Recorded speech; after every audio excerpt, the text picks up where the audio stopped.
just either a slightly different from what they are, or we talk these things are not normal.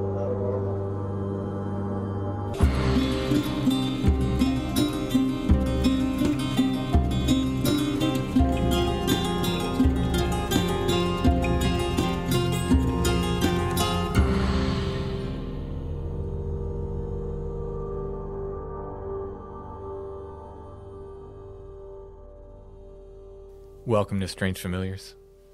Allison, Yes. how are you doing? Well, thank you. You were absent last week.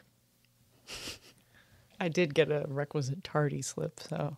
No, do you have a I have an excuse. doctor's note? Was I sleeping? I might have been sleeping. What are the chances? Very high. I got many, many emails asking where you were. No, you didn't get one. Nobody cares. That's fine. People do care. People consider your snark an essential part of the Strange Familiars recipe. On tonight's show, I'm going to be talking with Mark, who's got a variety of stories for us. Mystery Lights, a UFO flap that centers around his girlfriend's father's death, which is very interesting. A giant metal bat. And then he's got this account, which is really intense, when he was younger, of these screams and howls that were outside of his window that he said he didn't know what they were until he heard the Sierra sounds. Ooh. And then he said, oh, that's what it was. He had people from work come over. He said one of the guys was on his knees crying, begging him to shut the window. Because of the noises. Yeah. But the other guy was like laughing at him saying, this is what you're afraid of? So it's like they were hearing two different things.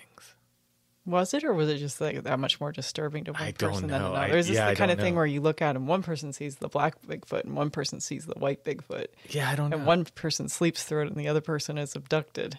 Yeah, I don't know. Mark's got a bunch of other stories as well. Really, really interesting. Before we get to that, I want to thank our patrons. Thank you, patrons. You make Strange Familiars possible. We could not do Strange Familiars without you. If you like what we do and you'd like to support us and help us make Strange Familiars and get extra content besides, you can become a patron at Patreon. It's patreon.com/strangefamiliars. All of our patrons get commercial-free versions of the weekly shows, plus 2 full extra episodes every month, exclusive to our patrons. Again, if you want to check it out, go to patreon.com/strangefamiliars. All right, let's go ahead and hear my talk with Mark.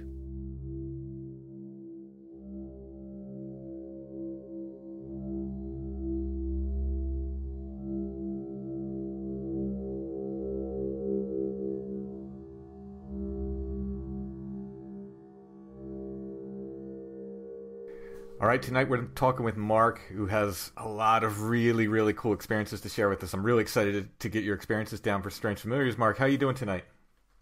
I'm doing fantastic. How about yourself, Tim? I'm doing all right. So when did this stuff start for you? When did you realize, like, the world was a little bit weirder than most people think? Or a lot weirder? A lot weirder. Okay.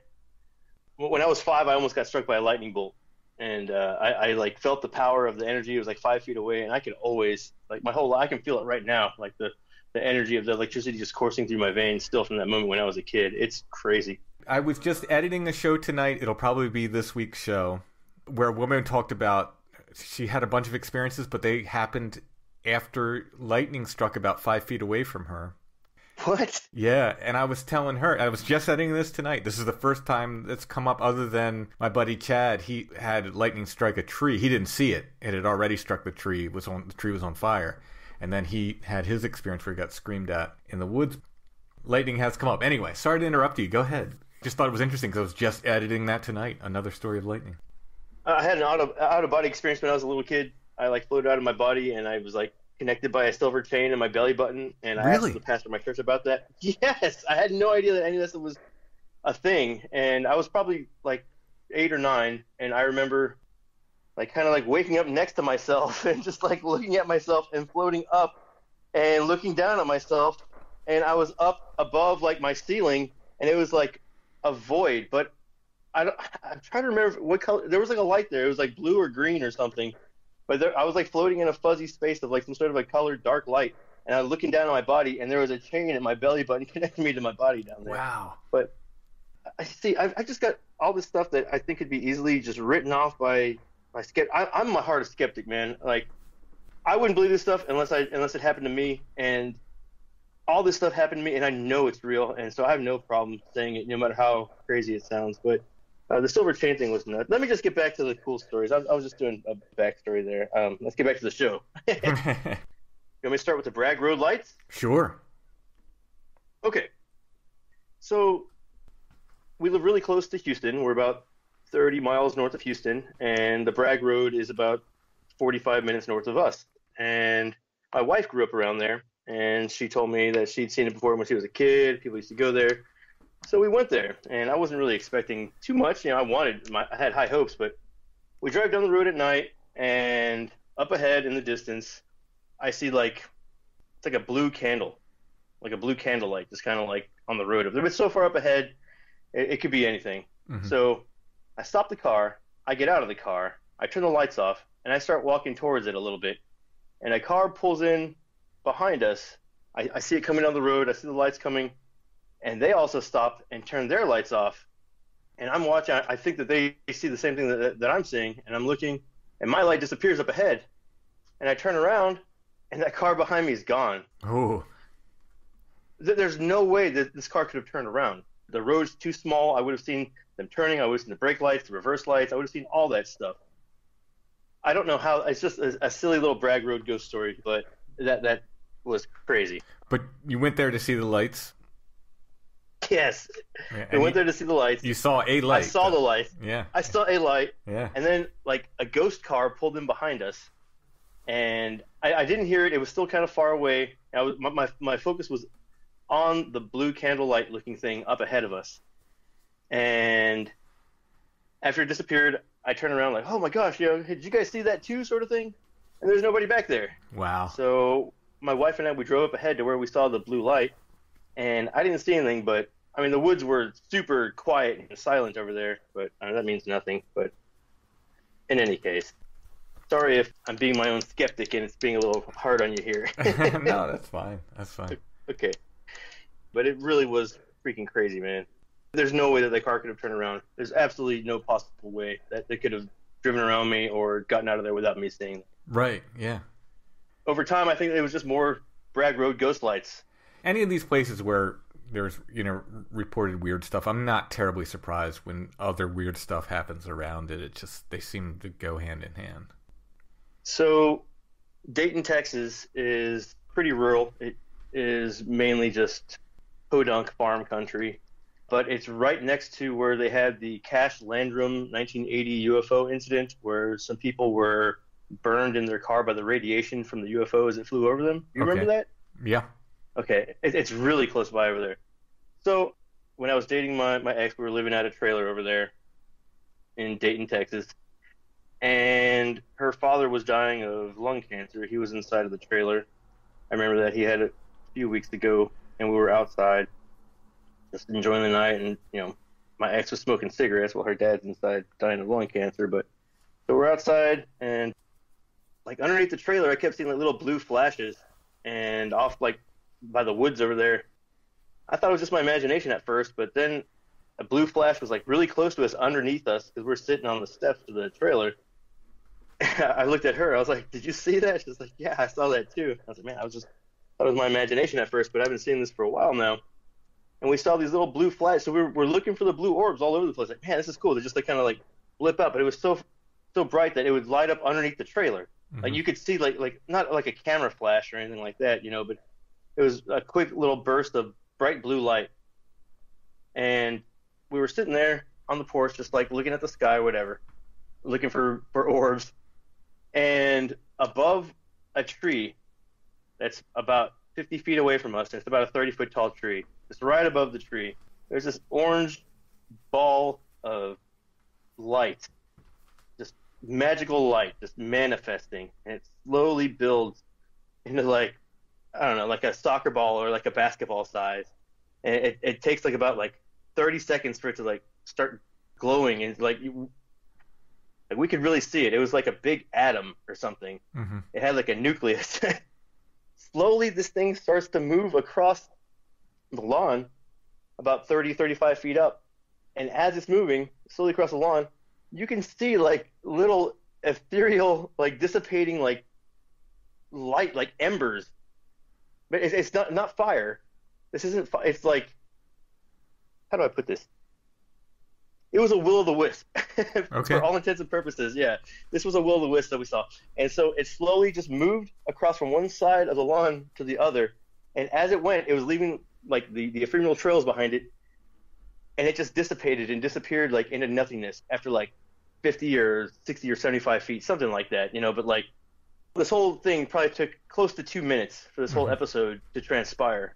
But me and her were just mouths wide open. I mean, we just could not believe what we just saw. It was incredible. I mean, just blew our minds. Okay, just oh my gosh. You know, I was so excited. I was telling her about all this stuff. And as we're talking and looking up in the sky, I mean, we're really close to Bush Intercontinental Airport. That's in Humble. It's really close by to Kingwood over there where I'm from. And Dayton's really close to that. So off in the distance, like way up ahead, it looked like there was a plane. You know, there are planes landing here all the time. We're right by the airport, so we see them coming in the trajectory. So it looked like it was just a plane way in the distance. But like we went out there for like 45 minutes looking at stuff. And then I asked her if she thought that was a plane because it looks like it's taken a really long time to come this way. And she's like, yeah, I thought it was a plane too. And we're studying this thing, and we realize it's not a plane. It's like a pyramid shape. It's like a triangle with a curve on one side, and it had like 3 like jellyfish tentacles hanging down. And I say jellyfish because like the way this thing was like moving in the sky was kind of like pulsating around, like the way a jellyfish propel itself to the water, a squid almost. Like yeah, it had like a pumping like motion, and we could see like balls of light coming down from it, like coming down to the earth. I mean, we were just like, oh my god, every time this would happen. So this is right after seeing that will-o'-the-wisp. Orbs, will-o'-the-wisp, UFO, and this thing is dancing. It's putting on a show for us. So we get in the car because it looks like it's pretty close. Like it's above like the city of Dayton. We're like in like the country. Like, oh man, let's drive over there. So we get in the car and we drive over there, and it's escaping us. It's eluding us. It's like keeping our attention. It's leading us down like really far. We must have driven like 30 miles. We drove to Baytown that night. It wasn't 30 miles, but we drove practically to Baytown that night, and it's pretty far away. But this thing, it went so far off in the distance, it looked like it was a star. And at this point, we were just like, let's turn around, let's go home. It was freaking like 3 in the morning at this point. It was really, really late. So we headed home, and on the way back, it starts following us. And it got all big again. It wasn't like a tiny little star way off in the distance anymore. It was a big, huge pyramid thing following us again. It scared the shit out of us. You know, we got back to the house. Sorry, it scared us pretty bad. It scared us pretty bad, and we got back to the trailer, and there it was again, just in all its glory. We had some crappy cell phone cameras back then because this was like 2007. They didn't capture it. It looked like nothing on the cell phone cameras. Yeah, I know that frustration. Yeah, it sucked. It was a crazy encounter. So as we're looking at this thing way over there in the distance, we see what looks like a meteor.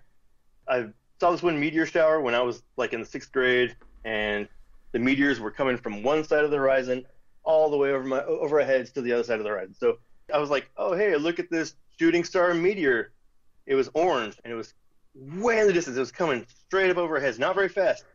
And when it got close to us, it wasn't high up off the ground at all. This thing was like 400 feet. And I could see it was a ship. It was like a big seed shape. It didn't have like wings or anything, but it was like kind of like round. But it kind of had like almost like a stingray shape to it. Like it reminded me of like a stingray or something. But it had a cockpit, and I could see a little pilot in the cockpit. The little thing looked panicked, like the ship was crashing, and he couldn't stop it. And there was orange fire coming off this thing, or orange. I said fire. It was very similar to the will-o'-the-wisp that we saw just earlier that night. This orange dissipating, like ghost fire or whatever it was, disappeared more rapidly than the will-o'-the-wisp. This was like Yeah, but it was kind of leaving a trail behind it. Yes, yeah. Absolutely. It was right over our heads, like 400 feet. I ran around the trailer to look around the other side, and I saw it disappear on the horizon on the other side. It was probably about a minute and a half, 2 minutes of watching this whole experience. And in the same night that all that other stuff happened. This is the same night. Exact same night. Wow. All that stuff. Wow. Yeah. Yeah. And so this UFO, I drew it. There was a rent-a-cop at the place that I was managing at the time. I showed it to him. He didn't believe me. He was like, I'm going to bring my telescope tomorrow night. Blah, blah, blah. We'll get a good look at this thing. And he did. And he was like, what the hell is this? He was calling his other cop buddies over the cop radio or whatever, Asked them, hey, do you guys see this? Sorry. That's hey, right. do you guys see this? Yeah, I'm trying not to cuss him. Don't worry about it. Just okay. Talk naturally. Don't worry about that. Okay. So the rent-a-cop was looking at it through his telescope. I looked at it through the telescope too, and it looked awesome. It was bright around the edges. You couldn't see the inside of like the triangle part. I know it's not a very good drawing, but that's what we saw. You saw the same thing the following night. Not just the following night. I saw it for almost about 2 weeks. It would show up, and I would point it out to as many people as I'd be driving down the road at a red light, and I could see it. And I roll down the window and tell the guy next to me on a motorcycle, like, hey, man, you ever seen a UFO? No, man. Like, look right there, man. Now's your chance. What is it? I'd be at a drive-thru, at Jack in the Box, and I could see it. And like I got out, and I was telling the people in the car behind me, like, hey, man, look at that. There's a UFO. And then when I got to the drive-thru, it was like, hey, look over there. There's a UFO. Everybody I possibly could, I was trying to point this out to back then. Wow. And they all saw it too? Yes, absolutely. And nobody had an explanation for it. Wow. We saw little blue balls of light coming out of it. And like out of this side right here, there was like a laser beam came down to the earth. Wow. Yeah. That was pretty cool. Yeah. If I do say so myself. So how long was this thing, like, nightly? Like how... Did you for about 2 weeks. 2 weeks? For about 2 weeks. Wow. Yeah, for about 2 weeks. Wow. For about 2 weeks. I showed it to my neighbors. My neighbors were like home from college. They were having a party. It was like really late at night, and like I heard them up, and I was outside looking at this thing, so I went over there and was like, hey guys, you want to see a UFO? And I got like a whole bunch of kids at a party, college kids at a party to go outside and look at this. Wow. Dude, but I mean, yeah, everybody I possibly could, I was trying to get to see this, because it was out there for the whole world to see. I couldn't believe it. I wish I could have seen that. That's incredible. The first night where we saw all that crazy stuff all at once, any one of those things just by themselves was enough, to have me, to make me a believer. But hey. When you saw the Will-O-the-Wisp, how far away from that do you think you were? I know it's hard to tell at night. People have asked me the same thing. No. I mean, this was above the tree in our front lawn, so it was like 30 feet away from the porch, I would say. Oh, okay. 30 or between 30 and 50 feet. I haven't been there in like 15 years. Sure. Yeah. It was somewhere. Let's just say 40 feet. That's close. It was very close. We got a really, really good look at all this stuff. Mm-hmm. But the Will-O-the-Wisp was super cool. The little spaceship flying, the UFO, everything was just unbelievable. That's awesome. Now, after those 2 weeks, did any other weird stuff continue? As far as the UFOs and the orbs go, not that UFO. I have seen other UFOs before too, and before this as well. But that sort of, we'll call it a flap or whatever it was, just kind of ended after those 2 weeks. Yeah, pretty much. Mm-hmm. Her father died, so we had, attention in other areas. Yeah. Did its leaving correspond with his death? Yeah, I think so, but there's no way to prove that really. Well, of course, there's no way to prove it, but it's an interesting note. It's just an interesting note. Yeah. Yes, as far as liminal time periods go and stuff like that. That's the term, right? Liminal, yeah. It's something that my co-author Josh would be very interested in, given his most recent books on death. Yeah. Yeah, I love Josh. Josh is great. Would you like to hear about the metal bat over Dayton? Of course. Okay, so me and my ex she was a skateboarder. She wasn't very good. She was a poser. I was trying to show her some tricks, from my youth. So we were out skateboarding at like midnight in Dayton, Texas, and it is just super redneck. It's very, very out there.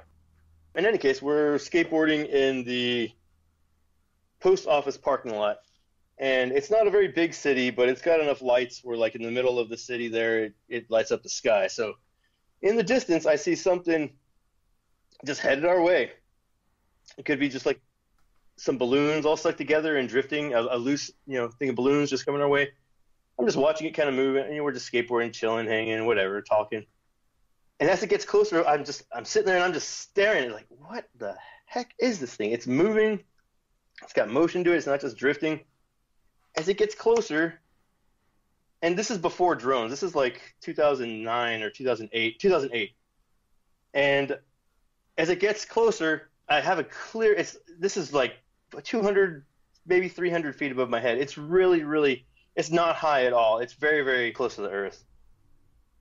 And it is a giant metal bat that's like 3.5 or 4 feet tall. And the way it's flying, its wings are going too slow to keep its giant metal body afloat. Right. They are just like there for looks.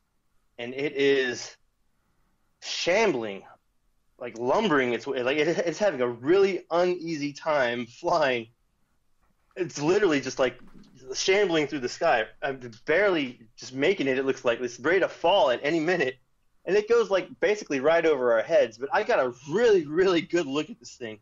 It looked like, I don't know if you ever played the video game Rygar on the NES, but there is a certain bat creature with really, really big, short wings. Like they're really like long, but they don't extend out past further than its like short arms.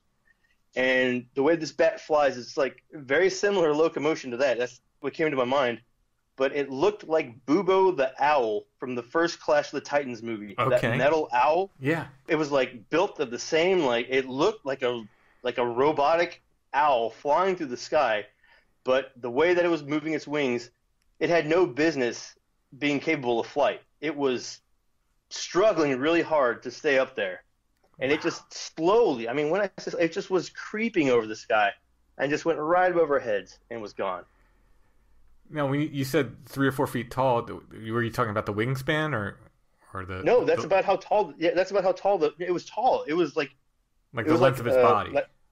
Yeah, the whole body was like 3 or 4, like 3.5 feet, tall. Mm-hmm. What would you say the wingspan would be, roughly? I know. Probably about 3 or 4 feet. Yeah. Okay, the arms were short. Were short. They weren't long. Yeah, yeah. And were they scalloped wings like a bat's wings? Oh, I don't remember that part. Okay. I guess so.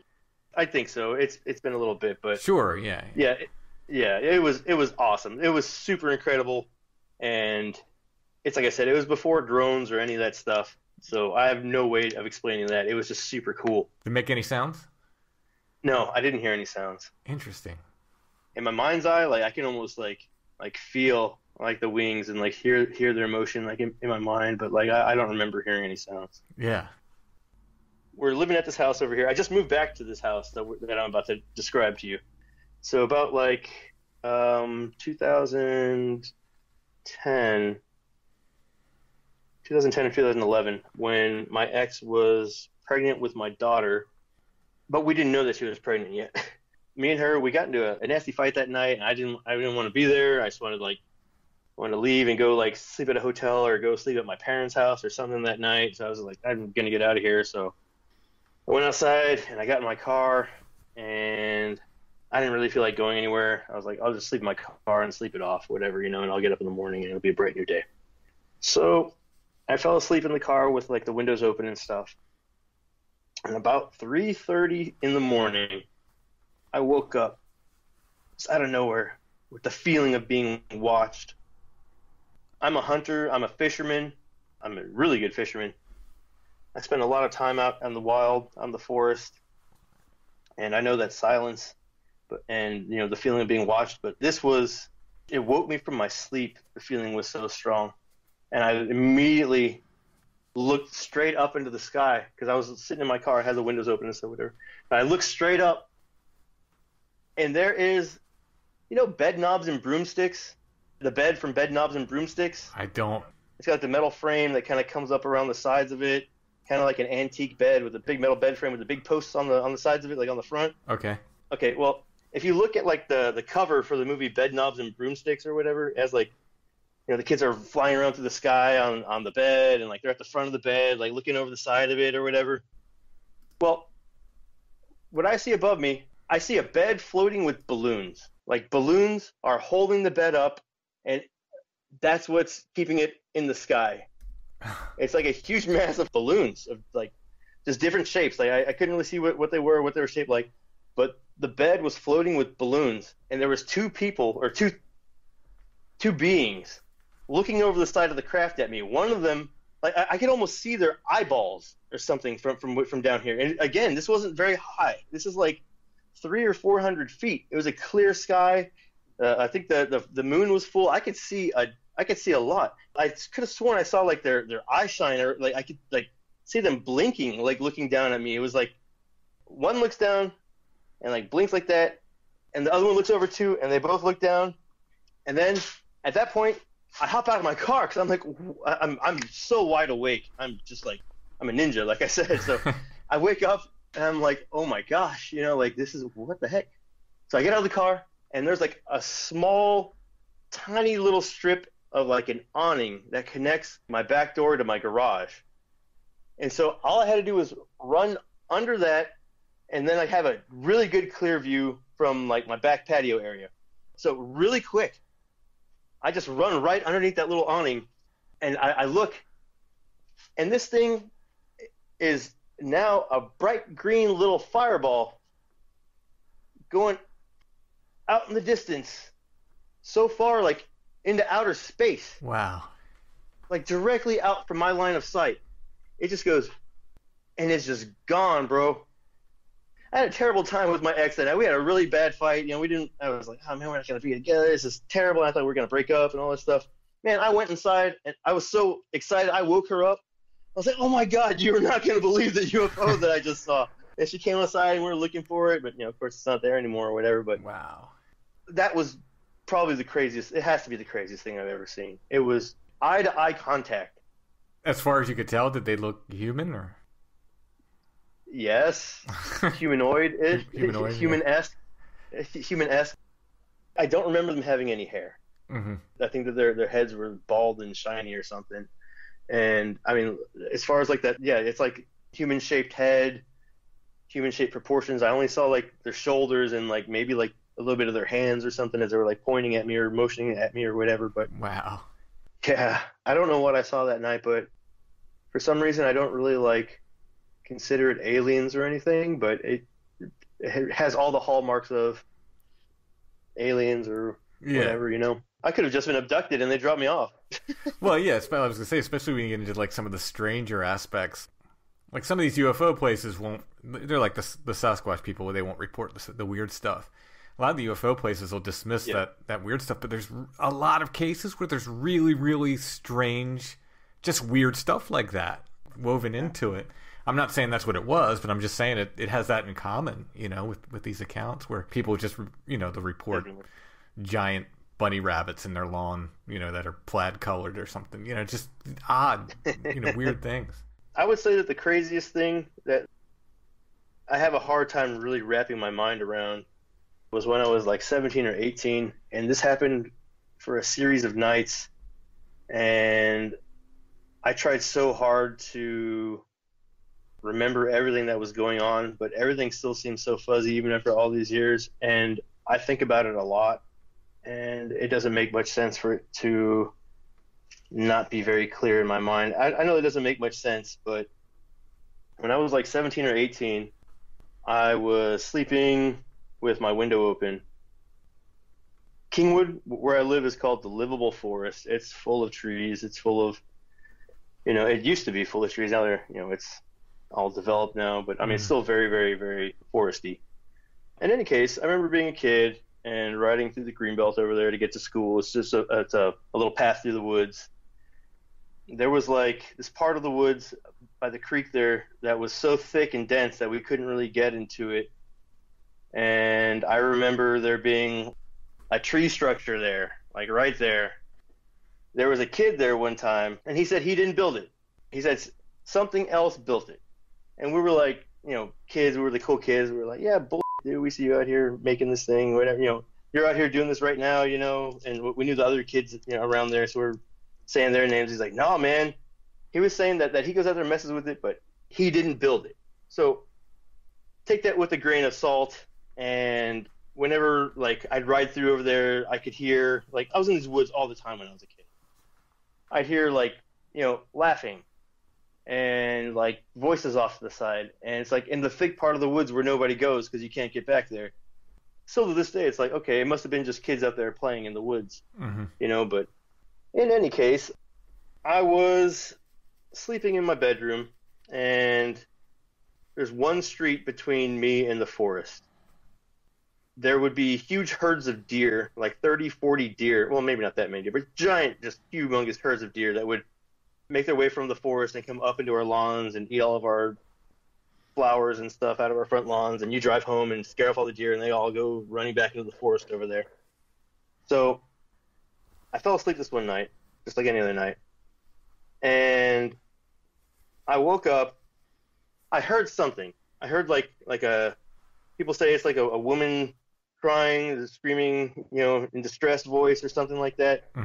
I heard something similar to that, like down, like, because I had 2 Siamese cats and they lived outside, and like I was always like, watching over them, whatever. But so I was like, what is that sound? Like outside with my cats down there. And I went to go look and see what was making the sound. And all of a sudden, there's like a dragon. I don't know how else to describe it. It was like as loud as like an airplane, like taking off, or like a jet. It was the loudest thing I've ever heard. It just starts screaming at me. I heard the noise outside. I went to go look. I heard the scream. I had these huge pine trees in my front yard. I had a whole bunch of them. They're all cut down now for the most part. And then next to my house, there was like an empty plot where like they were going to build a house, but they didn't. So it was just like a small patch of forest. And so I heard this thing it wanted me to feel fear. At that moment, I knew that magic was real. I don't know how else to say it. I started praying. I wanted this thing to go away.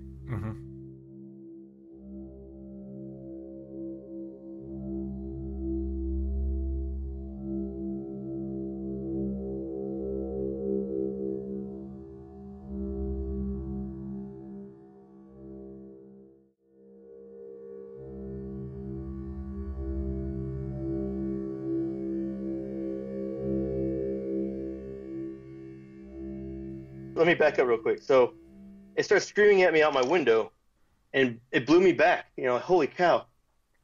And then I hear another one on my roof right above my window. So there was 2 of them right there. And I could still hear more whoops going off in the distance, because I could hear whoops. Like from my window, I could hear whoops in the distance. I had no idea what they were until like I grew up and started doing research. There was one screaming at me from the tree. There was one screaming at me from my roof. And there was several off in the distance making more sounds. The one out my window is so happy that it has my attention, and that I'm just petrified. I'm so paralyzed with fear. Like, I want to shut the window, but I don't want to get close to the window. This thing is right there. Its voice is so close to the window. And I'm worried about my cats. I want to look down and see if my cats are okay. And everything is black out there. It was night, but I should be able to see my street light. I should be able to see like the houses on the other side of the street, like through my trees and stuff like that. I couldn't see anything. I didn't want to keep looking for very long either, because I was so close to the window at that point. I did get close to look just to see if I could see my cats or anything, and everything was black out there. I don't know how to explain that. Maybe it was so close to the window that I couldn't see. I don't know, but it was pitch black. And this thing is delighted. I can tell, but it has this seething like sound to its voice. Like it's like, like it's really pleased with itself. I'm terrified. I'm just like, it just goes on forever. But it's screaming. It's so loud. And the one on my roof is making like the chatter sounds, not like the male sounding chatter from the Sierra sounds, but like the woman sounding one that sounds like it's like a woman dying. That's like, oh my God, and screaming like that. Mm-hmm. Like the one on up there, it was, oh my gosh. So there was that going on from the one on the roof, and then the one outside my window is the one that's like super duper happy that like I'm just terrified. And so I start to pray, and it's not working. It's like delighted that I'm trying desperately to get it to go away, and it's like almost like laughing, and it seethed, and that the weird like laugh that it was making at me, it felt like a laugh. It was like laughing, happy. I don't know how else to describe it. And so I hid on the other side of the bed, and I just lay there on the floor listening to this stuff, and somehow I fell asleep. I would never allow myself to fall asleep in a situation like this. I am hardwired to be a fighter.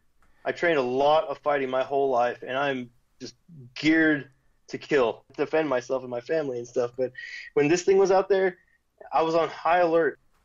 I have a scientific mind too. I'm a surgical technologist, a quasi-marine biologist. You know, I try and think with a very analytical, scientific approach to this stuff. So I'm trying to figure, like, what is this? You know, and I fell asleep.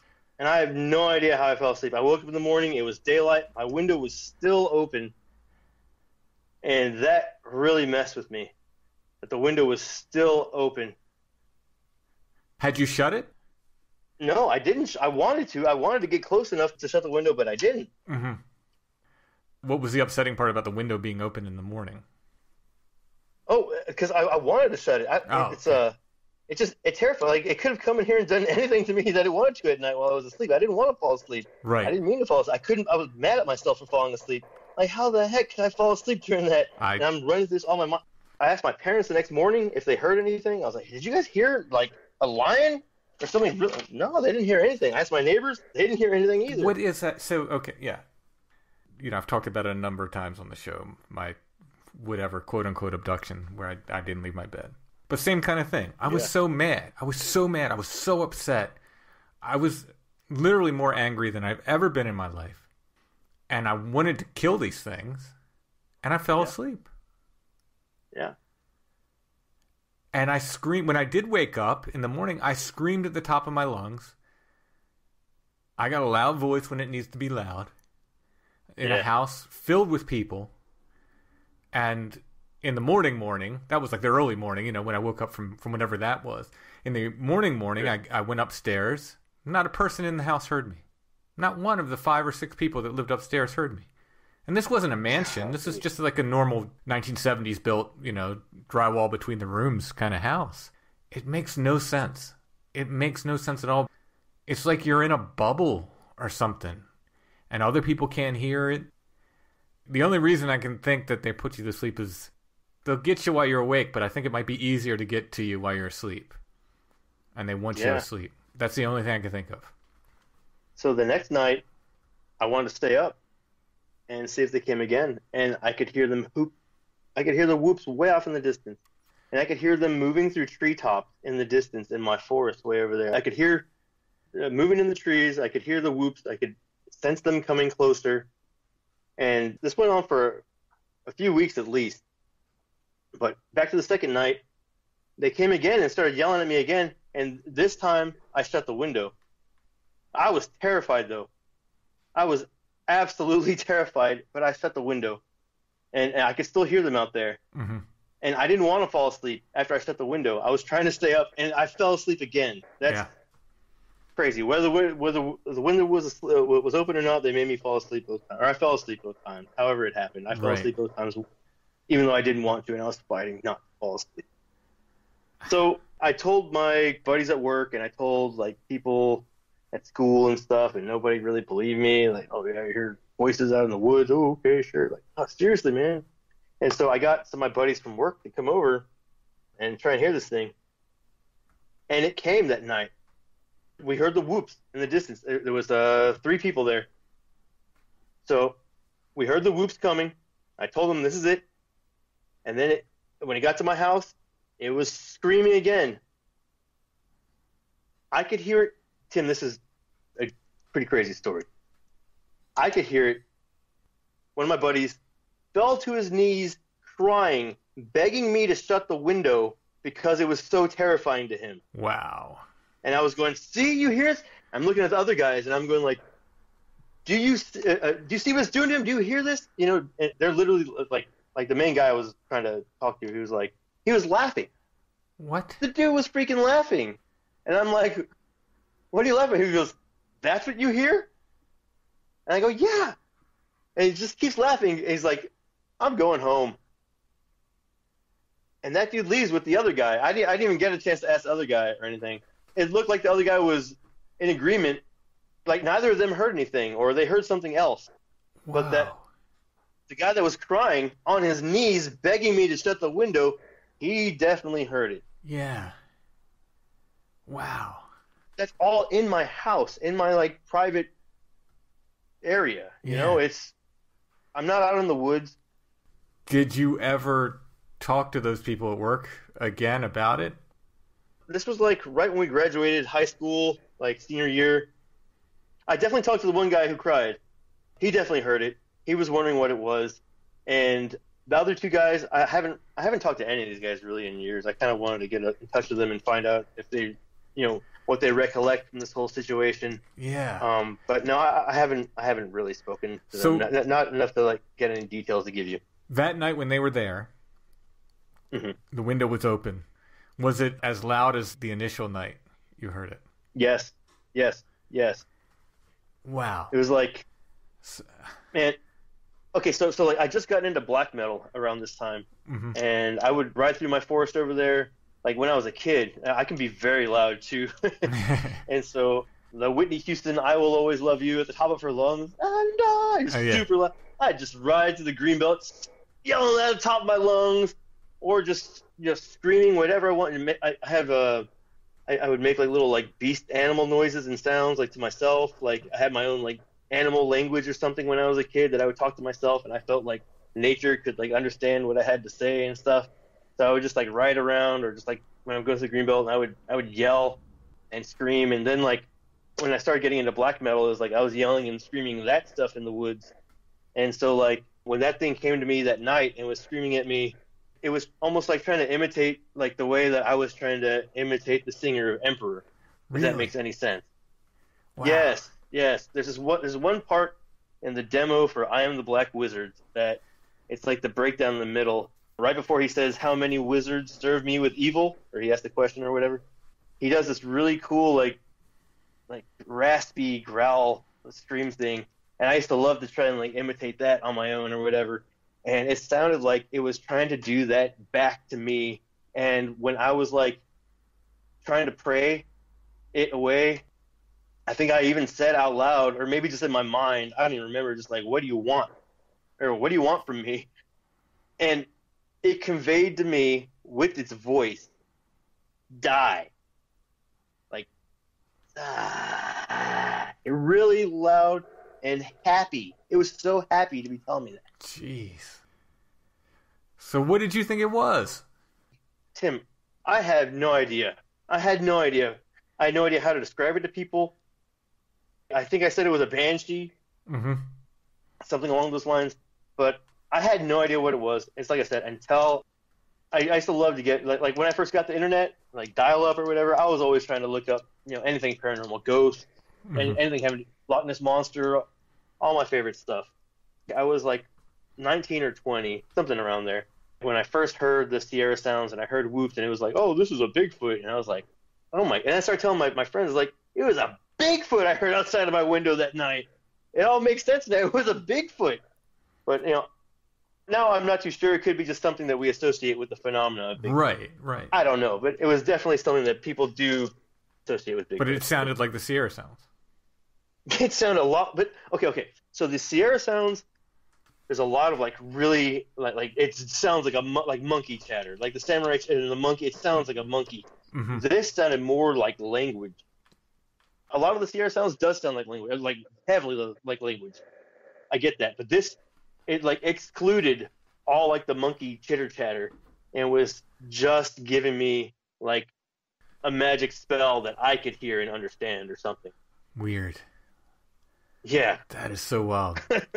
How long did this go on for? probably like 2 or 3 weeks. I told all my friends about it and other people, but I didn't tell my girlfriend because I didn't want her to think I was crazy. Now my wife knows all these stories and stuff like that. And, she's seen crazy stuff too. And we've seen stuff together. So I'm fortunate to have Haley in my life. Yeah. And did it just end one day? Did it just stop happening? Yeah, pretty much. Wow. You never saw anything? I never saw anything associated with that. Yeah, I never saw a Bigfoot associated with that. Other weird stuff with that, like, okay, so my 2 Siamese cats, one was the daughter of the other one. I had them for they're 18 and 17. And they stay outside, and this is like in that time period. And so I came home, and the mom cat was very, very sociable. The other cat was very distant. It would always, even to me, and I was like their best friend, she would keep a little distance, like 8-10 feet away from me all the time. And so I was petting her mom, and I was talking to her, the standoffish cat. And I was like, oh, yeah, come over here. Let me pet you, blah, blah, blah, and like she wasn't coming. And so for some reason, it's stupid of me. My wife gets mad at me for this, but for some reason I started saying like, oh, well, if you're not going to come to me, cat, I guess it'd be fine if something just took you away from me. Oh. Something like that. Like something from a movie. Like some dumb line that somebody would say from a movie. Yeah. Like they could just take you and you just be gone forever, and since you don't love me, I don't care. Or something really mean and awful like that I said to the cat.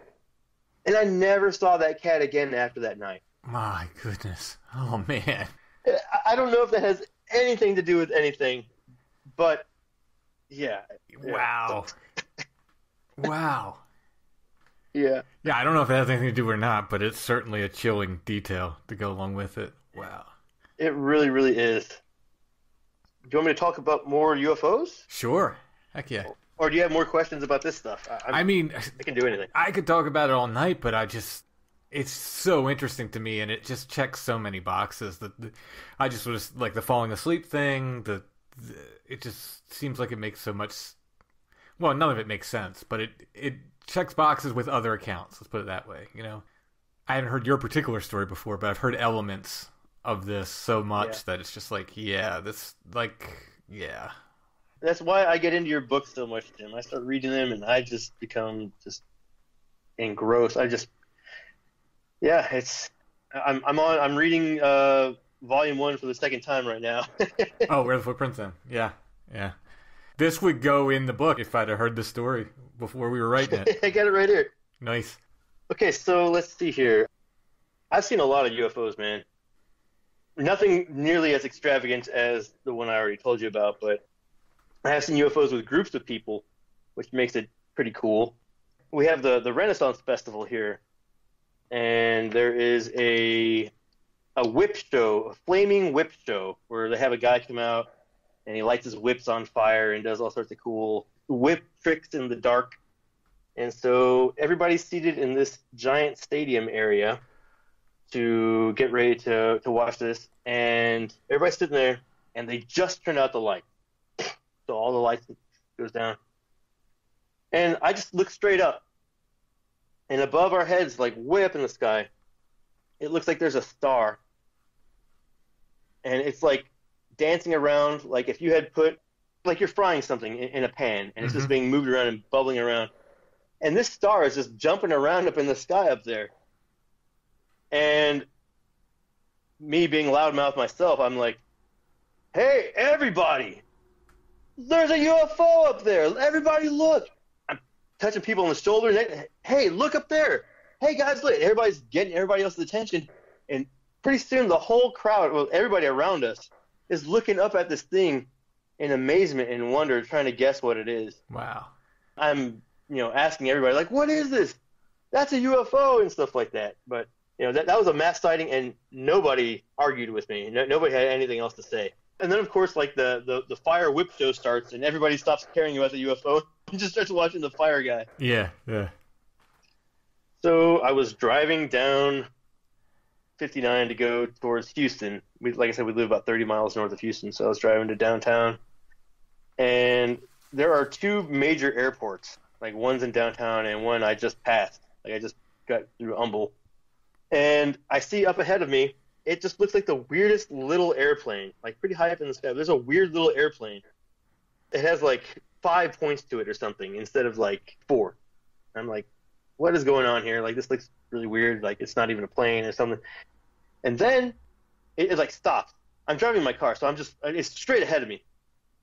It like stops and starts like producing smoke. It was a cloudless sky. There's not a cloud in the sky anywhere. It's clear as day everywhere. And this thing turns into a small cloud in the sky, just one tiny little odd-shaped cloud that once was a weird little plane thing that I was watching for a few miles, and then it just turns into a weird like cloud. It was the only cloud in the whole entire sky. Now, we live by NASA and stuff, so maybe it was a spaceship going off into outer space. I don't know. I've seen that before. This was different. Yeah. So, I don't know. Maybe that one can be written off, but yeah, I don't know. It was very strange, man. It didn't look like a regular plane, and it just turned to a cloud sitting right there. It wasn't like, exhaust disappearing into the atmosphere and whatever. This was a cloud hanging in the sky. Remember how I told you how the bed turned into a green fireball? It looked like a green fireball that went off into the distance? Yeah. Well, years before that, I was probably about like 18 or 19, I was driving, and I saw what looked like a bright green like firework, like a big bottle rocket or something going up into the sky really slowly. So slowly, in fact, that I got out of my car. I stopped over here, like in front of the middle school. There's a lot of traffic, and I stopped, and other cars stopped too, and they saw it too. And I got out of my car, and I'm watching this thing, and it's going up in the sky really slowly. And then all of a sudden, it does a complete 180 and goes like impossibly fast, straight down to the earth in the distance, and I saw a green flash on the horizon. So, again, that could have been another rocket ship or a failed rocket launch or something like that. I don't know, but... I've not seen that, but I've talked to people around here. There's a little town called Seven Valleys where people report, I don't know if it's the same thing, but that's the way they describe it, the way you just described it, a green light in the sky that comes down real fast and then lights up the fields and stuff. Really? Yeah. Oh, yeah. Yeah, I've taken multiple reports of that. People who've lived there for their whole lives, they're like, oh, yeah, everybody that lives here knows about this. They don't know what it is, but they're like, oh, yeah, we see it. We see it. So, yeah, I've taken multiple reports of that. And I go through there enough where I'm hoping one night I'll see it. But as of yet, I've not seen it. But they describe it exactly like that. It's like just a green light. It'll be in the sky and it'll shoot down to the ground. It lights up the field for a short time. That's pretty much what we saw, what I saw. And of course, I wanted to talk to the other people in the cars, like, hey, did you see that? But anyways, I look like a metalhead. I look a little off-putting, so not everybody wants to like immediately run up and talk to me in the middle of the night. I understand. I'm right there with you. Yeah, I know. even my daughter's like, if I didn't know you, my daughter the other day said, if I didn't know you and I saw you somewhere, I'm like, yeah, I know. That's right. We can smell our own kind. There's this place called Dayton Lakes. It's an old river bottom community. It's not really part of Dayton, Texas over here, but it's like they built a community there like in the early 1900s. It got flooded out by the Trinity River because it's in a flood zone. Over time, this little community that they started to build has just faded back into the forest. So they like carved out streets and paved roads, but most of those are just turned back into forest now. You can still find little houses out there. There's actually a haunted house over there in Dayton Lake. I don't know if it's still there, but it was on some sort of a ghost chart, something at one point in time. So this place, Dayton Lakes, is really rural. It's really remote. You go out there to fish and to catch snakes. I caught 100 copperheads in 3 nights. Jeez. Over there. Yeah. Like I said, I catch a lot of snakes, and I do a lot of fishing and stuff like that. So, for what purpose are you catching copperheads? Just to catch them? Yeah, experience, just for fun, and we feed them to our king snakes and stuff like that. Oh, okay. All right. Yeah. I worked at a pet store at the time. We would feed them to the snakes up there. Whatever. My boss didn't like me bringing in, venomous snakes into the store or whatever, but I would do it anyways.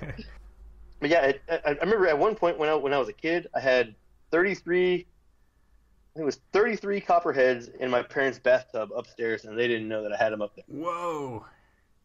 Wow. Yeah. We had one come in the house one time. My mom was terrified of snakes. Terrified of snakes. I was talking on the phone, I remember, and I was in the kitchen, and she walked by, and right after she walked by, I saw this head shoot out from behind the oven. And what?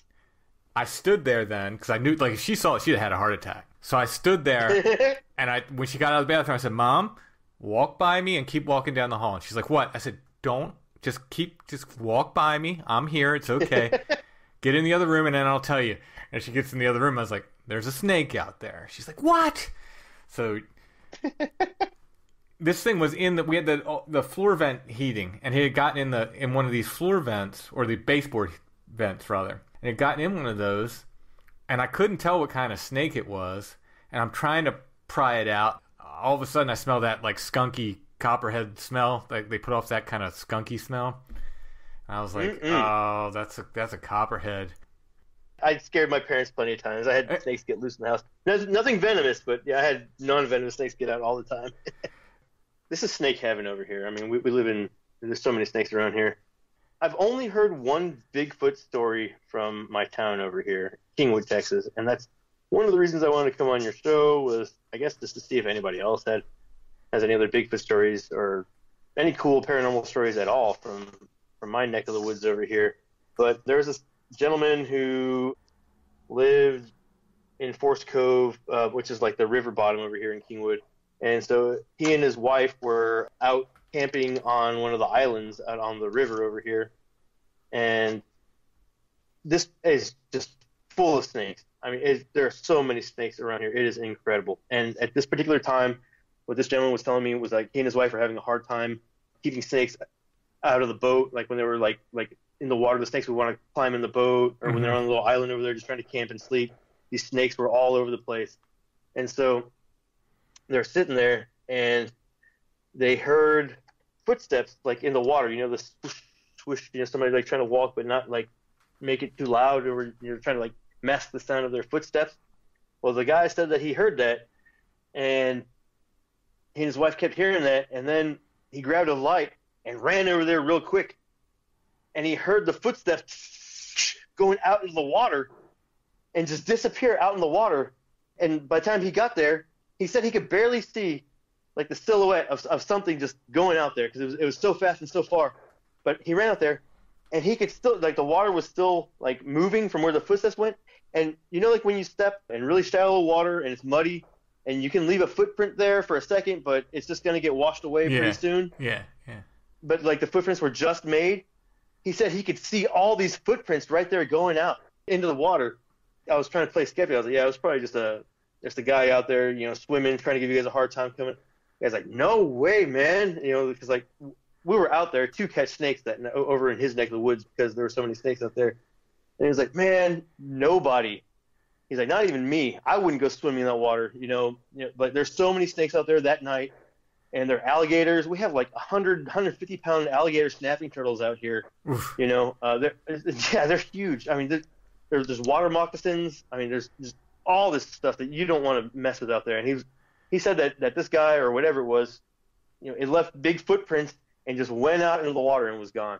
Wow. I always liked that story, but I didn't like the guy very much, but I liked his story. This guy was kind of a jerk. He fell off the boat trying to get his trot line and was trying to pick a fight with me and my friend because he said that we were rocking the boat, and that's why he fell over. And we're like, dude, we were just hunkered down. We weren't moving at all. But some crazy, weird old drunk guy trying to like pick a fight with us.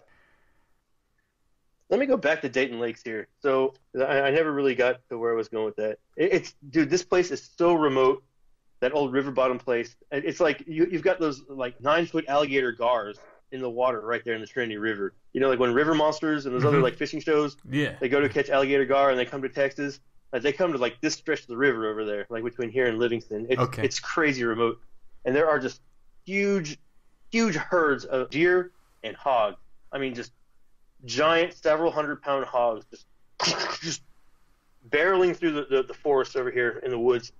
The terrain out here is so thick. It is completely inhospitable. I mean, moving around here off the road, like through the brush where there's like creeks and like weird little. I mean, like Texas is really flat. It's incredibly flat. Over here, like in the river bottom, like the Trinity River, like the Trinity is a very shallow, fast-moving river. It's all mud, but it's got huge, wide banks because it's just a giant flood river. Whenever it floods, it just rages really, really hard around here. That's why, but like my city, Kingwood, beautiful city, it gets flooded all the time. We're always fighting the floods. So over here in Dayton Lakes, it's super remote. We're going out there to catch all these snakes. And I catch giant bullfrogs and stuff like that, catch fish. And we get out of the car. It's just like long, empty, just roads, like stretching in the middle of nowhere, seemingly. And just get out of the car and just enjoy. I mean, you can hear just humongous hogs running through the forest. You see them just like parade in front of your car, just an endless parade of hogs just running. So, like, you know the sounds of hogs. You can tell the sounds of hogs, right? And deer out there. There's just deer and hogs everywhere around Texas over here. Again, like when we're out there, this is the kind of place that, like, you just see a UFO at rain. You just like look up and be like, oh, hey, there's a freaking UFO right there, like a frying pan, like something boiling on grease and it's hopping around, like the star jumping around. Where I tell you it was like with a group of people or whatever. Like I've seen that thing probably like 3 or 4 times in my life.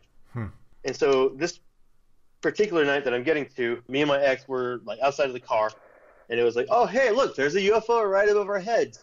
And it was super quiet out there that night. And, like, I know silence in the woods and all that stuff, but we were listening. And I was trying to listen because there was something out in the brush. You can't walk out there. Like in the daytime, when it's daylight, I can't even – there's a barbed wire fence, and there's just, like, thick brush and stuff. I can't even walk over. I want to go see what's over there. I want to go exploring. But everything on the side of this road over here is just so thick. And it's just so dangerous. It's just like creek after creek after creek, seemingly, just like flood, like little zones, just full of thorn briars, and it's impossible terrain to move through. And so you can hear the hogs, you can hear the deer when they do this.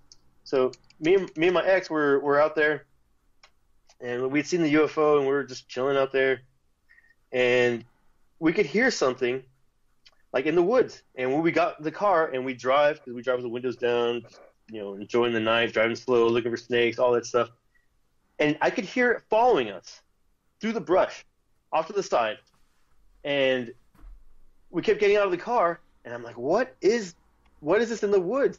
Because the road's not really wide enough to turn your car to face over there, but I would try my best. I spent, I forget how much money, like $100 or something on some fancy headlights, because I was catching snakes with the headlights and whatever, so I wanted good headlights. So like I turned my car so I could see in the woods several times the best I could. I didn't see anything, but as we drive around, you could hear it following us. And so finally we got out and we were like listening, and I'm like, it's not a hog, you know, it was big. There's something big moving through the woods and crashing and moving stuff. And so me and her, we go and we get back in the car, and we were just sitting there talking. I don't even know what we were doing. We were talking about something. And my bumper just got smashed by something. It felt and sounded like something just hit me really hard, and we gunned it because we were already like kind of like, oh my gosh, what is this out here in the woods? And we just saw UFO and all this stuff, and I gunned it, and we hauled ass out of there. Your back bumper. Yes, the back bumper. Yeah, the back bumper. Yeah. And so when we got out to check it, we couldn't see if any damage was done because I was in a hit and run. Somebody smashed me from behind, and I had my bumper temporarily fixed. It was all smashed. It was held together with zip ties and Gorilla Glue. Okay? And so, like, I couldn't tell if there was any extra damage done to the back of my car after that, but it was very loud and it was very real.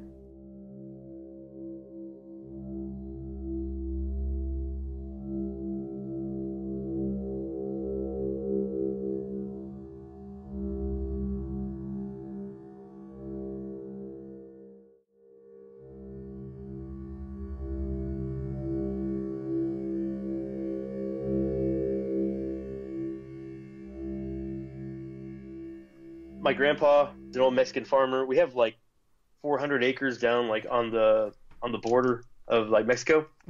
And so my grandpa was a cattle farmer, and he said that, actually my mom remembers this, there was a big like bird attacking one of the cows, and my grandpa shot it and ate it, and they said it didn't look like a regular bird. My mom said it looked like a bat. Whoa. My mom has a bat story. I meant to ask my mom about her bat story, you know? We can catch it another time for one of the short story shows. Absolutely, yeah. But he ate it? He ate it, yeah. Wow. Yeah. The story was it was some big, weird, crazy bird that no one had ever seen, and it was attacking one of the cows. It was on it and pegging at it or something, and my grandpa shot it and ate it. Oh, wow. Wow. Back when men were men. Yeah. Just kill it and eat it. Yeah. Wow. Yeah. Me and my wife, Haley, when we were living at the other house that we just moved from, there's another time. So me and her had a really bad fight that night, an argument about something. I forgot exactly what at this point, but I remember I slept on the couch that night. So I was sleeping on the couch, and I was sitting there, and I was rolling over, and like I was having this like really bad dreams. Just about the fight that me and her had. It was like extra details of the dream that weren't even real, but it was like a nightmare. It was like making me mad. And I woke up and I was upset, you know, I was like, oh man, that stuff didn't really happen, you know, like, no, blah, blah, blah. And like, I kept hearing the cabinets in the hallway bathroom opening and closing and stuff. And I heard the bedroom door, the master bedroom opening, and someone rifling through the cabinets in the hallway bathroom, and then going back in the master bedroom and doing this like 3 times, going in and out and doing stuff. I could have sworn I heard a voice in my head trying to get me to be displeased with my wife. And it was pissing me off. Like, I wasn't hearing, it was a dream. I woke up from a dream, you know, and I was literally like continuing an argument with my wife that wasn't even real at that point. And I was like, I was all mad. And I woke up and I was like, still like hearing, I was going through like the voice in my head. And it was like, tell me like to hate my wife, and I was like, no. And I was like arguing with like fighting this stupid dream I had, and I was like, and that's when I was hearing this weird ghost, whatever, the cabinets being rifled through and whatever. And so I woke up, I got up off the couch, and I went and I opened up the master bedroom door to see if my wife was awake and my son, because he was like less than a year old, and they're both just sound asleep. I'm like, what the hell? And so in the morning I asked my wife about it, and she said she thought it was me going through the cabinets and opening the door. And she was like, I remember you opening the bedroom door and whatever. And I was like, I opened the bedroom door to see if it was you that was making all the noise. I wasn't opening the bedroom door first. You know, that was after everything. So that was incredibly weird. Yeah. I'd rather leave the part off about having arguments with my significant others out, but I mean, it is what it is. Have you ever heard of phantom kangaroos? I mean, I've heard of people seeing kangaroos, and people have actually reported them in Maryland. I know that a lot of people say they're escaped pets, but it's just nobody's missing a kangaroo, right? Yeah. So around that time that I heard the Sierra sounds for the first time, and I was like, oh my God, that's what I heard. It was a freaking Bigfoot. So I was driving to my friend's apartment that night to go. I'm pretty sure this was the same night that I was going to go tell them about the Sierra sounds, and that I'd heard that's what I'd heard those years before. And I was driving out there, and I was hauling ass. I had a Camaro at the time. I was doing probably like 85 or 90. I was going really, really fast. They were doing like construction on this part of the highway over there where they were like building a bridge off to the right. So I just like driven through that, and I was going really fast. I was like the only car on the highway, and I'm driving like in the middle of Humble. This is a city. And I'm literally like right in front of the airport, the big airport around here in Houston, or one of the 2 big airports. And really quick off to my side, Tim, this is all so fast. Like I said, I'm doing like 85 miles an hour, and it's dark out. But it's the middle of the city, you know, it's lit up over here, you know. And to my side, just real quick, like 3 or 4 hops worth, there's like an orange kangaroo with glowing red eyes or orange eyes. Wow. Hopping next to me and looking at me, and it hops over the guardrail thing for where they're building this underpass. It's like the construction where I'm just driving, and it's like concrete jungle right here, and all of a sudden there's a ghost kangaroo jumping and hops over the guardrail. Wow. Now when you say orange, like unnaturally orange, or just that kind of brown orange fur color? No, this thing was like a ghost from Scooby-Doo. The outline of it was shiny.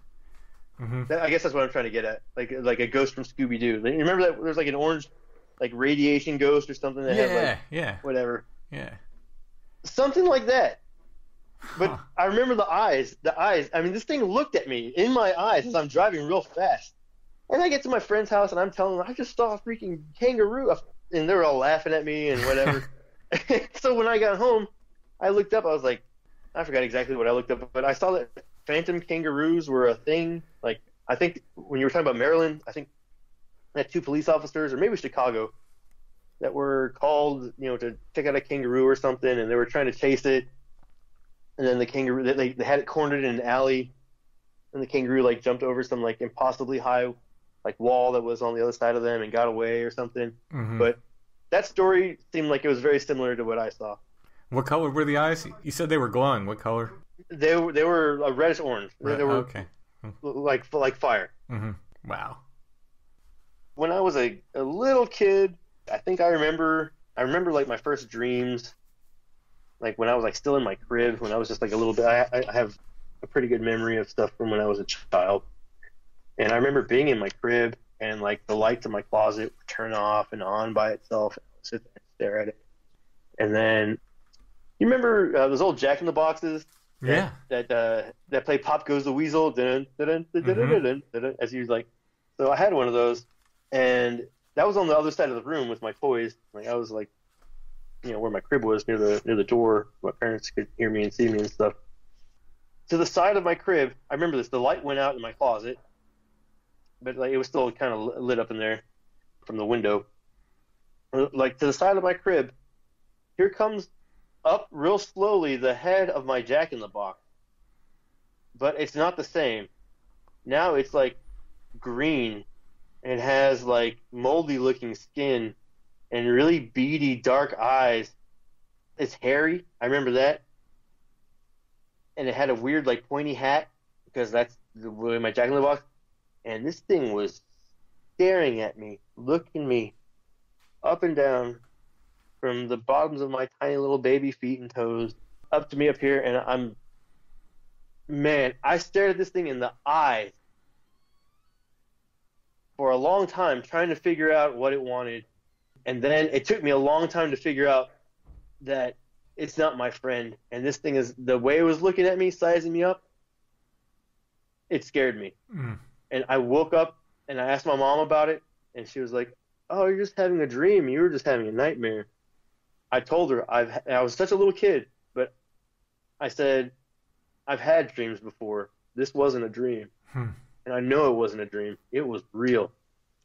Anytime kids are involved, it's so creepy. Like, what's it doing? What does it want? And why is it doing it? Why is it bugging a kid? Yeah. When I read your books, I have a hard time with that story because it goes so many different places. It's got a lot of fae elements to it even. Yep. And a weird little top hat, like it had the pointy hat that my Jack in the Box has. But I remember like the face looked different. So maybe it just wanted to look like my Jack in the Box. Yeah, and got something wrong. Yeah. It's like that's the thing with this. Like they can't quite get it right. I had nightmares before that too. I had dreams. I had good dreams, and I remember having nightmares too, where I was walking into this dark field, like the baseball fields, and you have the metal fence on the side. And when I got to the gate and I opened it up, this is impossibly huge, like set of jaws came out from the darkness and just swallowed me whole. And like that was like around at the same time. But I mean, that's just a nightmare. When me and my wife first started dating, this was in 2013. I told her about the stuff all the different paranormal stuff that I've encountered. So she wanted to go into the woods because my parents were out of town and they wanted me to house sit for them and go take care of their dogs and stuff. So we stopped by my parents' house that night, and it was of course right by the woods over there. So, let's go take a walk in the woods where I told you all these stories are from. And so we walked in there and onto the Greenbelt. It's like I said, this is a city, but the woods here are very thick. And they connect to, all sorts of different nature reserves and stuff around here. So we walked out there, and we're not expecting anything. We're just having a romantic night. We literally had, we've been dating for like 2 months. We're going great. So we're walking out there. At this part, this is like maybe 100 yards at most when you first walk into the Greenbelt and go to the woods there. And there's a little creek that you can't see that I know is there because I used to go back there and feed the fish. It was my creek. I'd go back there and feed the fish every day, all the little animals in the creek, and take care of them like it was my own natural aquarium outside. Mm-hmm. And so from the creek over there, where I know the little bend is and everything, I hear something over there. And I'm telling my wife, this is before we got married, but I'm telling her, like, yeah, that could be it. It could be, this could be it right here, right now. I'm getting her, she's all getting nervous and excited. Well, this thing takes slow, plodding, heavy footsteps right up to us. And there's leaf litter everywhere. I mean, this is like December. And so everything's starting to fall from the trees. There's leaf litter everywhere. We can hear sticks crunching. I mean, I know this terrain like the back of my hand. I know what's out there. But it's super dark. These woods are pitch black. It's crazy dark. They're really thick woods.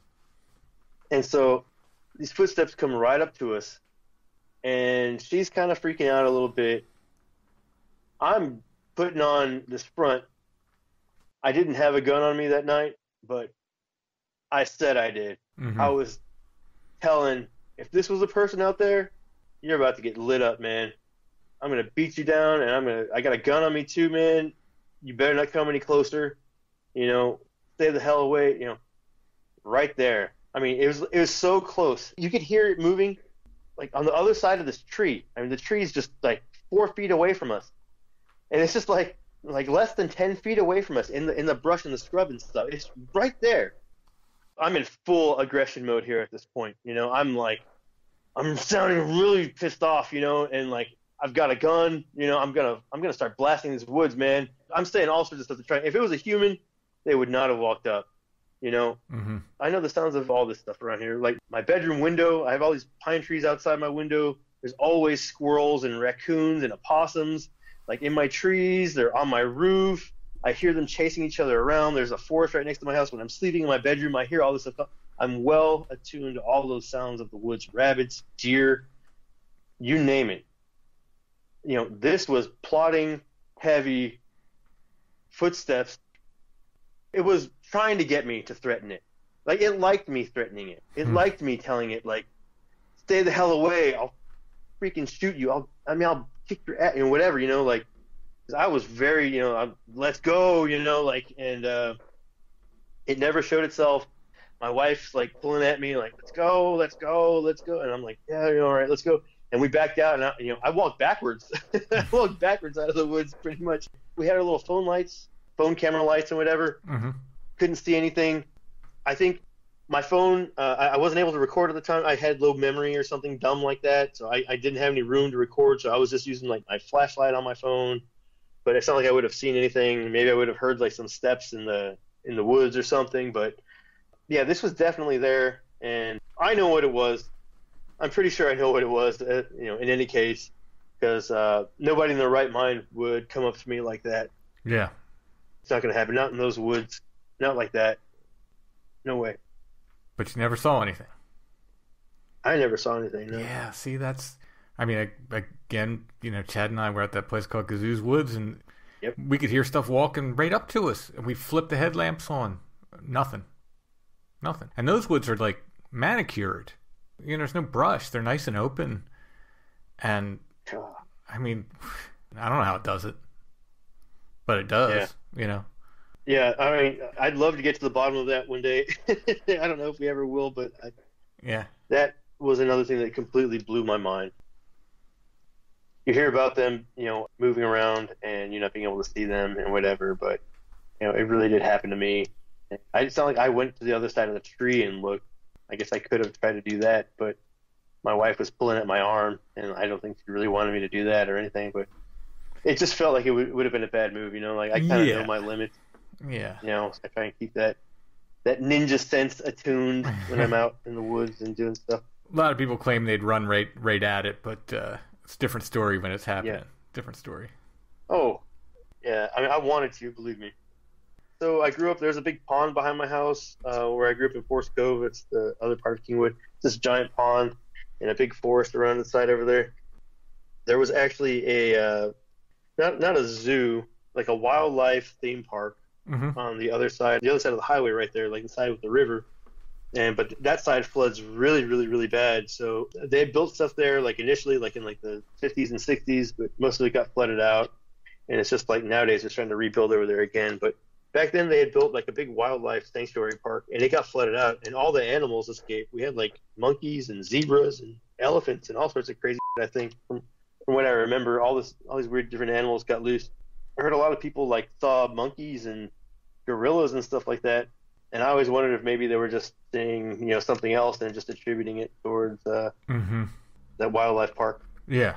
When I was a kid, I thought I saw a big guy noodling for fish, catching fish with his bare hands out there in the lake. Mm-hmm.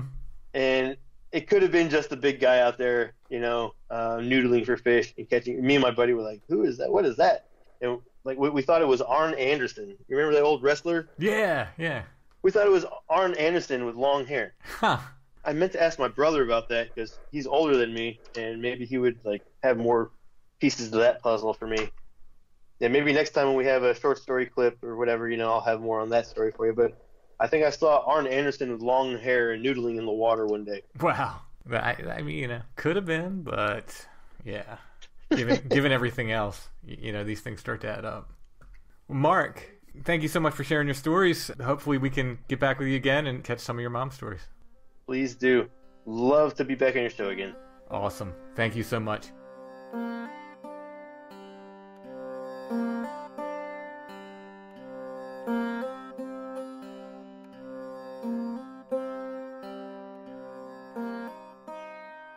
Why, this here is a tin type, Allison. Yes. I got some trivia for you. They're not really made on tin. Yeah, I know. That one is, however, it's the random the only one one that's actually a tin type. Mm-hmm. No, it's not. It's a ferrotype. It's made on thin iron plate. Why don't more of these rust? They do rust. I've seen some that rusted, but why aren't more of them rusted? They're lacquered. They're lacquered, okay. That's part of it. Most people don't submerge them in water. So this is a tin type photo of two ladies. Yeah. Two fancy ladies. For Galentine's Day. Is that what they call it? Galentine's Day instead of Valentine's Day if you're just celebrating with a gal pal of yours. Now, does she have an implement to make her hips look bigger? Like one of those things they put in there? Is it just your county, maybe? I have the same implement. A bustle or something of the... It's past the bustle era, I believe, but she probably has some form of a corset or something on that's giving that wasp waist appearance. People are just so skinny. Mm-hmm. They're just so little. Yeah, they were probably only about 4'5". No, she's just tight. Like her waist is like 5 inches around. Yeah, because they were probably only about 4'5" and suffering from malnutrition. Yeah, that's true. She's probably hiding a bunch of rickets under there. We haven't had a tin type for the Curiosity of the Week for a while. No, this is nice because they're both wearing fancy hats. Yeah. So for all you milliners out there. Wow, we're hitting that. The lucrative milliner demographic. Of people who like old photos and fancy hats. Yes. I would hazard to say it's most of our audience. Well, I'll put an image of this in the show notes at strangefamiliars.com under this episode. If you click on that, it'll shoot you over to our Etsy shop. Not literally. It'll slingshot you over there. Yeah. Where you can check it out. You can purchase that or other Curiosities of the Week, those that are left. While you're there, make sure to check out my books. If you get them from us on Etsy, they come signed. We have artwork up there, original Zen prints, Strange Familiars t-shirts, original classic blue and glow-in-the-dark. Allison has other antique photographs up there, and more. Go ahead and check it out. Our Etsy shop name is Lost Grave. But if you type in Strange Familiars, you'll see our stuff come up in the Etsy search. Speaking of t-shirts, I am making Flowered Path t-shirts. I know some of the Strange Familiars people said that they liked the Flowered Path logo, and they would like that on a t-shirt. I'm only making a few, so... This is a pre-order situation? I already put the order in. Oh, okay. For 'em. So if you want to reserve one, maybe contact me, and you can do that. Otherwise, I'll put them probably up on Etsy as soon as we get them. And I think that's all I have to speak about tonight, Allison. I guess that's it for this week. Thanks for listening, everybody. We'll be back soon with more Strange Familiars.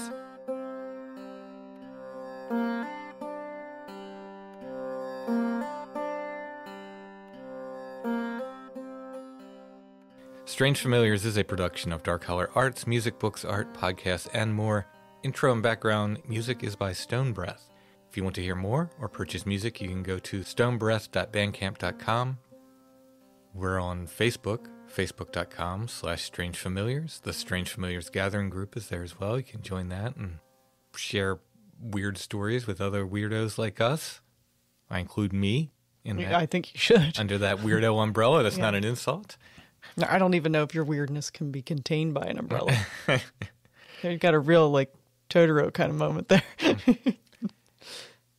And what else do we have? We're on Instagram at Strange Familiars, and we have a website. It's strangefamiliars.com.